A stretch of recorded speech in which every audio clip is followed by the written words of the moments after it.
जय जगन्नाथ आपण मानू समस्त को मिली मिश्रा देसी किचन यूट्यूब चैनल को स्वागत। आज आम बनैबा सुजी उपमा। आपण मैंने समस्ते जानते सुजी उपमा हूँ गोटे पौराणिक रेसिपी माने बहुत जुगरू माने पूर्वपुरुषर खाऊवा गोटे स्वादिष्ट हेल्दी रेसिपी हूँ सुजी उपमा। तो आज आम से सुजी उपमा बनैबा। तो प्रथमे देखु बसई देली कड़े सुजी नहीं सांग मैंने 350 ग्राम ये जो सुजी उपमा मु बनाऊँगी यहाँ 7 ରୁ 8 लोकों बनाऊँगी। तो आपण मैंने केते लोकों बनाऊँच से हिसाब रे क्वांटिटी नहीं पारे। तो 350 ग्राम सुजी को आमे कौन करवा भाजवा। फास्ट बिना तेल रे बिना घी रे सादा सुजी को आमे भाजी नवा। देखंतु तो देखंतु मु को भलिया भाव रे सुजी को भाजुची। जेतेले सुजीटा हमर हल्का ब्राउन कलर हो आमे अन्य पात्र काढ़ी देबा। पुणी से कड़ाई गरम होला परे आमे पकेबा तेल। तो तेल गरम होला परे पकेबा मु नेछि 3 ରୁ 4टा सुखा मरीच ता सहित बिरी डाली फुटण पई आपण माने जो चाहिबे अल्प टिके जीरा देबे नहले बिरी डाली रो स्मेल बहुत बढ़िया आस्ता है। तो परिवारे मु नेछि फूलकोबी गाजर और मटर। तो जेहेतु आज संक्रांति थिला मु विदाउट ओनियन एंड गार्लिक करछि।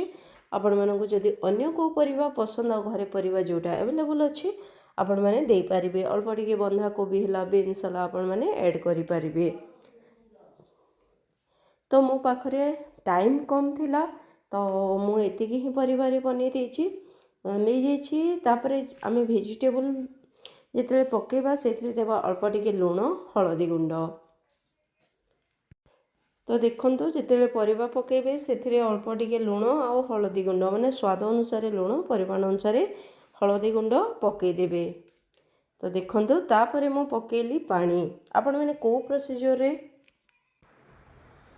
तो पानी दिला परे आमे पानी जिते फुटी जीवो सेथिरे पकई देबा धनिया पत्र आउ आपण माने कोन करिवे गोटे हाथ रे धरिबे आपणकर जो कड़े आउ अन्य हाथ रे घांटी चलिए कहीं एमती जदि न कले मझिरे जो गेंठा रहीबार मध्य चांस अच्छी।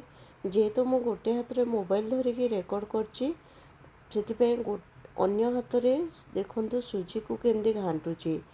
तो जितेबेले भी सुजी उपमा करिवे मने रखिबे जेमती माने सुजीटा जितेबेले भी पानी फुटी जाउची तो आस्ते आस्ते करिकी सुजी को घांटीबे और सुजी पकेला परे शीघ्र शीघ्र घांटीबे नहले सुजी मुंडा हो जिबार चांस अच्छी। तो देखंतु हमर उपमा सुजी उपमा केते सुंदर देखा जाउची। एटा देखिबा पई जेतेकी सुंदर पार्टी को मध्य सेतिकी ही स्वादिया लागुथला।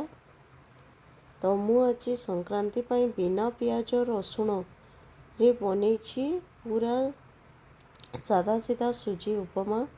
आपण मानकु जदि मोर ये सुजी उपमा रेसिपीटी भल लगी थाए ताहले निश्चित भाव रे चैनल को गोटे सब्सक्राइब कर देबे आउ कमेंट रे जणेबे। आपण मानकु जदि मीठा पसंद तो आपण माने अल्प टिके चीनी दे पारिबे। एबे हमें सर्व करबा हमर सुजी उपमा। देखंतु ये सुजी उपमा सहित आपण मैंने चाहिए घुगुनी किंबा चटनी बने के खाई पारिबे कि। वीडियो भल लगी लाइक शेयर एंड सब्सक्राइब। जय जगन्नाथ।